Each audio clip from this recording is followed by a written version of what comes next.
一個轉身，一下重拍嘅時候向後跌。呢個係 Vogue 時裝舞嘅元素之一。從模仿 Vogue 雜誌模特兒擺 pose，將舞池當作自己嘅天橋。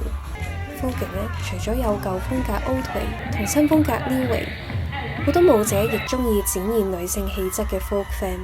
男仔亦都會以女性打扮跳出自己嘅內心世界。有啲人覺得一堆男仔喺度跳呢啲咁嘅舞，當然會講啲唔好聽嘅説話啦。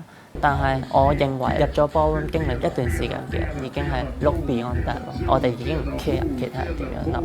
其實跳舞如果做啲可能好 sexy 嘅嘢，好 cunt 嘅，好多唔同嘅目光下，其實係會好驚，因為唔知佢哋個腦會諗咩。但係喺呢一班人之中嘅話，我就可以好放鬆、好放心咁去 show 我嘅 cunty 或者我嘅 feminine， 而佢哋係唔會 judge 我，會欣賞我以一個安全嘅目光。舞者話喺波入面可以盡情享受自己嘅世界，亦令自己成長。